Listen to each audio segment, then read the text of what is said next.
Hey everybody, this is Magical Mustache Man John and Kyle. We are a travel-obsessed couple here to take the stress out of planning your next Disney, Universal, or cruise vacation. And today we are here at Icy Point, Alaska. Icy Strait Point. Icy Strait Point. You gotta go straight. So this is going to be our ports of call video. So again, this is a whole series going over our 11-day Denali Explorer land and sea cruise tour with Princess and on the Discovery Princess. And today is our first stop on land since we started our cruise, and we're in Icy Strait Point, Alaska. This is a very small village that belongs to the Tlingit clan, which used to live actually in Glacier Bay, and then as glaciers advanced very rapidly, they had to move out of Glacier Bay and over into Hoonah or Icy Strait Point, Alaska. So this is very traditional land. It's a very small town, but has 2 cruise terminals. We're at the Wilderness Dock, so we're about a 40-minute walk or a 5-minute gondola ride from the ship over to the small town. There's an old salmon cannery. I don't know where my hand is right there. Oh, there it is. Here that used to be like one of the main booming parts of the town. That's now shops and a museum. But today, what are we doing? We're actually gonna go on a whale watching tour. So it's gonna be maybe in a couple hours. We're gonna leave from here. But before that, we're gonna take a ride on the gondola. There's 2 of them here. One is for free. One is free that takes you into town, and the other one is about $58 and takes you up to the mountain. And then from the mountains, you can either do like a, I don't know, what's that called? Zip lining? Zip lining down, and there's a lot of people zip lining from that mountain. It looks so incredible. It's like 1,600 feet elevation from the cruise port. But super excited to be on land today. It is cold and misty, and there's big, huge, tall pine trees. It is really pretty today.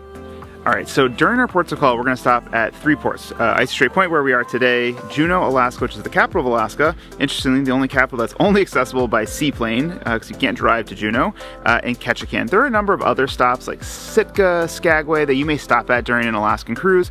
All of these towns are nestled along the inside passage of southeastern Alaska. Tiny little towns, very much focused on tourism during the summer, but really, really beautiful landscapes because the mountains are coming right down to the ocean. So really excited for this kind of last part of our cruise, stopping at these places before we have a sea day and end up back in Vancouver. But yeah, super excited to explore these towns.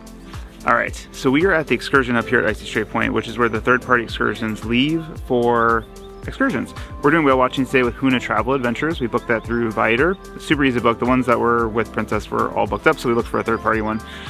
When you take the gondola over from the Wilderness Dock, or if you take the 15-minute trail, I encourage the trail if you have no mobility issues. It's an absolutely beautiful walk. You just turn left immediately and walk over to the excursion hub. There are signs. We checked in 15 minutes before, and we're gonna head out on a 3-hour whale watching excursion. Hopefully we'll see some humpback whales, some orcas, some otters, and maybe some bald eagles. Dropper pick up his app. You can just show your wristlet there at the brewery and they'll take you back to the port.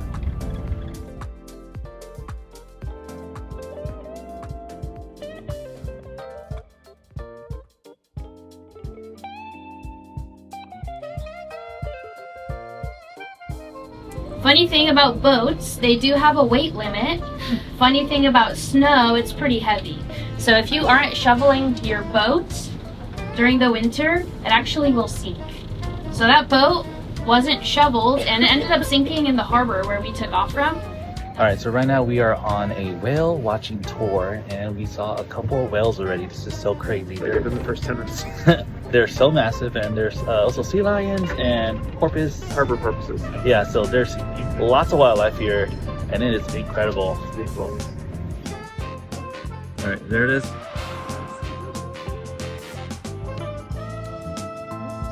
Give us a tail, come on. Need him to Free Willy. Yeah, there's 2 of them. I want a tail.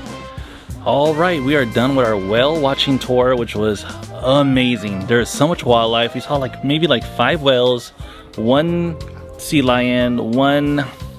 We saw a couple harbor porpoise, we saw a bald eagle, and a coastal brown bear. we saw a brown bear. That was such an amazing... It was huge. It was so massive too. The person who was giving the instructions was so amazing. She was so knowledgeable. She knew everything about Alaska. She was like a local. It was so good. Anything you want to add? Yeah, it was great. It was a 3-hour tour. We saw tons of whale. We saw whales in the first 10 minutes, and they are massive. Mostly humpback whale. There's not a lot of killer whale or orca apparently in Alaska. There's 2,500 of them, but a lot of coastline, so it's very rare to see them. But yeah, the brown bear was super cool. Our guide was fantastic. This is our 5th season in Alaska, so people keep continually talking about coming back to Alaska every summer because they love it so much, and I can absolutely understand why. So when we got from the excursion hub, we took a shuttle over into the harbor. So actually the town of Hoonah is about a mile away from Icy Strait Point, which is both the entrance to Port Frederick, which is this body of water where we were whale watching, but also the cruise port, which is a little bit more like developed and kind of touristy, whereas the town of Hoonah is like where about 800 people live year-round, and another 400 seasonal workers work as well. After the whale watching tour, we went to the Fisherman's Daughter, which was a local restaurant that was recommended by our tour guide. It was excellent. I had the halibut tacos. You had... I got like the grouper, the fried grouper. Not a grouper, halibut. Halibut. Fish chips, yeah. Yeah, and just like a cool part about this is that people cannot drive to Juneau to go get their groceries or their Amazon orders. These people have to fly or even take a ferry to these other locations because it's just like an island that you cannot get here through car. Yeah. So even though, yeah, I guess Juneau, which we're gonna be at tomorrow, is about a 3-hour boat ride, there's no roads that connect Hoonah to Juneau. In this actually, we're actually on an island right now. Yes, they said they Instacart from the grocery store in Juneau, and then it gets on a seaplane that comes over here, and then they pick it up from the port, which is crazy. Yeah. It's awesome. Also, Hoonah has like the largest number of totem poles because looking at people that have inhabited this area for like the past 12,000 years. So it's absolutely beautiful to see the totem. It just has been a really good day. Highly encourage you to leave the cruise port and actually walk to Hoonah or take the city shuttle. And one last note with Princess though. Princess is leaving the dock at 12 p.m. So if you need to get back on the ship, you're gonna have to take a ferry, well, like a little boat back on the cruise ship because they depart the parking spot at noon. So they're open from 6:30 to noon, and then from noon to 6:30 p.m.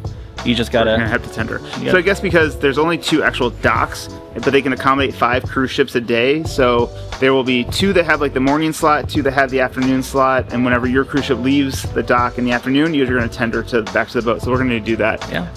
What do you got going on tomorrow? We're going to Juneau tomorrow, so follow along for Juneau.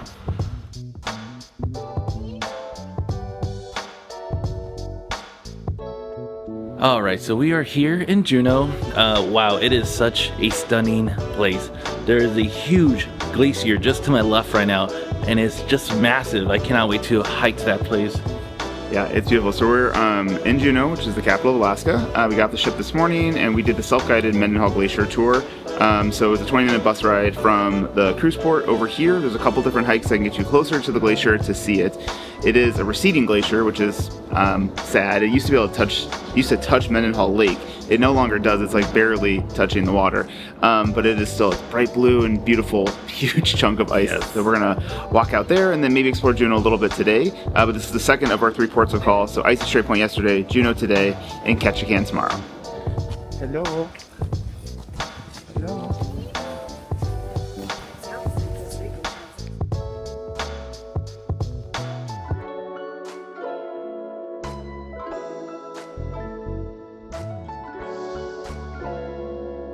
Alright, so we finally finished our walk through Mendenhall Glacier, and it was amazing. There is beautiful views looking over the glaciers, and then if you walk just a little bit more to the right, there's a giant waterfall. Yeah. Just combined these, and you can walk like right up to it. and it is crazy and it's so incredible, and just so beautiful. I mean, this is Alaska. So we had 2 hours here. I think the excursion was $84, but with our premier package, we had $100 excursion credit, so essentially it was free. There's a couple of walking trails. We had 2 hours when we got here. We got here at 10, and it's like 11:30 right now, so we have plenty of time.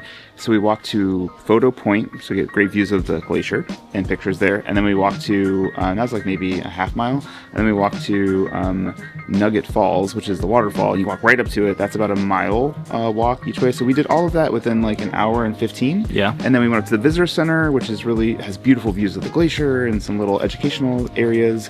And now we're just hanging out waiting for our bus. I do want to say that these little paths are accessible for anybody who has mobility issues, and if you need to get to the ranger station or the visitor center, there's elevators there, so there's plenty of accessibility for everybody to enjoy these views because everybody has to see this. It's incredible. It's really pretty.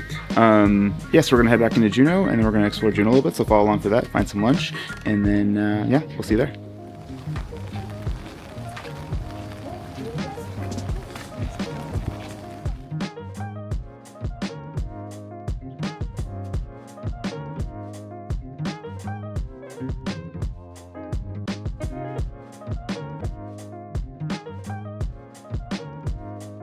All right, so we finally made it to Ketchikan, but before we talk about Ketchikan, let's talk about the end of our Juneau trip. It was very rainy towards the end, so even though we did go on an amazing hike through Mendenhall Glacier, we wanted to explore the town a little bit, but it was very chaotic. So there was like 5 cruise ships parked right at the dock and stuff, and there were just a ton of people. Not only was there a ton of people, there was a lot of rain going on, so it was really hard to find anywhere to hang out because you're either gonna get wet or it's just too crowded. Yeah, so Tracy's Crab Shack is supposed to be like a super popular place to get crab in Juneau. It had a line that like snaked around outside. Alaskan Brewing Co. is all supposed to be good. Didn't really want pub food, so we tried to walk around a little bit, but the rain and people all trying to like get out of the rain and like against the walls of the shops, it just made it like pretty chaotic. So we got back on the ship, had lunch at the buffet, and then took a nap, and that was lovely, and had a great night last night. But today, we are in Ketchikan, our last of our 3 ports of call here in Alaska. It's a small fishing village. We're gonna go check out Creek Street. This was a gold rush town as well, and there used to be a brothel, red light district, apparently, on Creek Street back in the day. So we're gonna go check that. It's supposed to be really cool. Find some souvenirs since our last day in Alaska, and explore a little bit.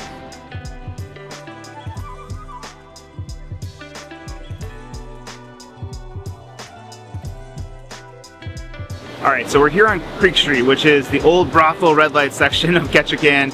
Tons of little tiny houses and buildings right here along this creek.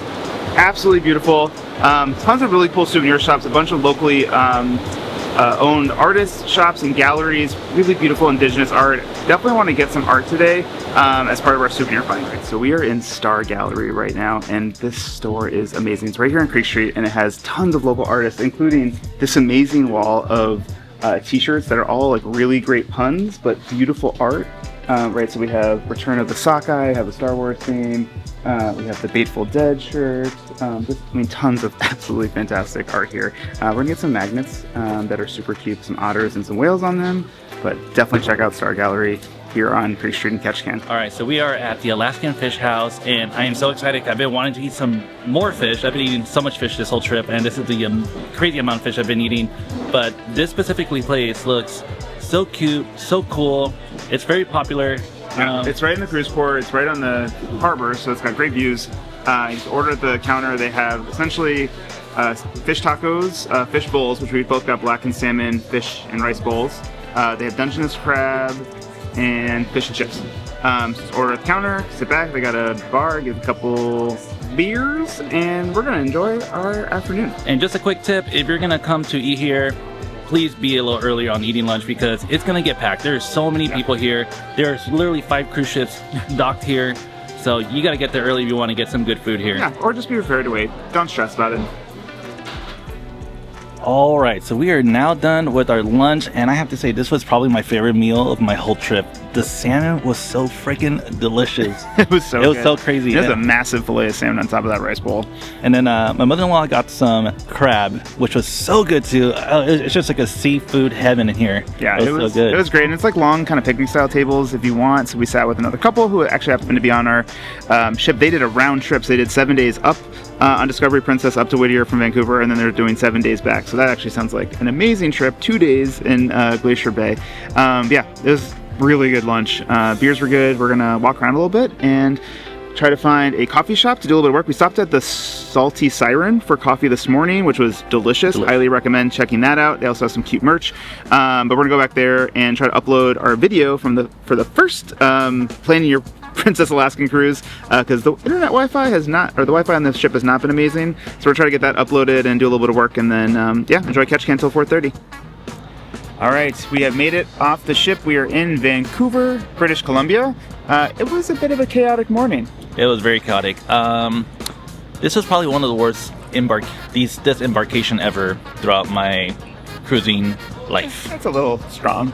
It's the first time we've ever waited for our bags to be taken off as opposed to doing express. So it's always been easy because we've carried our own bags and we were the first ones off the ship.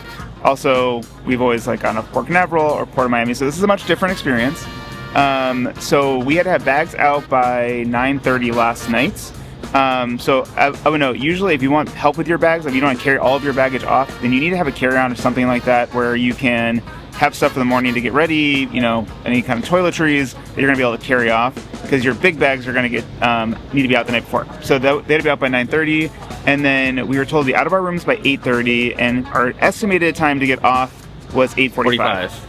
We got downstairs at like 8:15. Yep, and it's instead of calling people by their like number one by one, they're like, all right, let's do blue 14, and you're like, actually, let's just get everybody off the boat at the same time. So it kind of just turned very chaotic towards the end. We're just like, what are we doing here? So you have everybody just rushing down, to go get their bags, and the bags aren't even ready. That was the thing. So instead of just waiting a little bit and having people come down by number, everybody just rushed down. It was very chaotic down there. Yeah, so basically what happened was it was about 9:45 whenever our number got called. So all the people who had transfers to the airport and to hotels, those got called first, or had like excursions, things like that. And then all of a sudden they like list a whole bunch of numbers, including ours. So getting off the ship was easy. We just had to use our medallion to get off. Then we went to get our bags, but the whole baggage claim area was like super chaotic because not all the bags were out yet. So people were trying to like hang to the side, and it was a little crazy. So we got off the ship at 9:45, 9:50. And then we grabbed our bags, handed our declaration form that they'll hand you 2 nights before you get off the ship for Canadian Customs. They looked at it, didn't even look at our passports, and we walked out of the terminal. So it took about, I think we got out at 10:15. 10:15, okay. It's about half an hour to get from the ship all the way through baggage and out. Our hotel, we're staying at the Marriott Pinnacle, was only like a 7-minute walk, so we just pushed our bags and carried them, dropped our stuff off, and then we came to Gastown to get lunch or brunch. We ate at the Twisted Fork, which is pretty solid. John had really good scrambled eggs. My mom had French toast. I had shashuka that was not good, but everything else was delicious. So we're gonna hang on Vancouver today and tomorrow. We leave to go back to Orlando tomorrow night. A couple places to hit. We're gonna go to Miku Sushi tonight. That was recommended by some of my friends who live in Canada. And then we're also gonna go to Din Tai Fung, which is one of our favorite restaurants. This is a must do. If you ever find a Din Tai Fung, you have to go. Yeah, anywhere on the West Coast or New York, go to Din Tai Fung. If you need recommendations, let us know. Hit us up in the comments. We'll give you all of our thoughts. Eaten there for well over a decade, and it's one of our favorites. So that is our ports of call in Alaska, and then getting off the ship in Vancouver. We're also going to do a full wrap-up, like final thoughts, was it worth it video after this. So please check out the full video series. If you're liking this content, please like and subscribe. We want to hear from you. We want to know what other content you want to see, and we'll see you on the next video.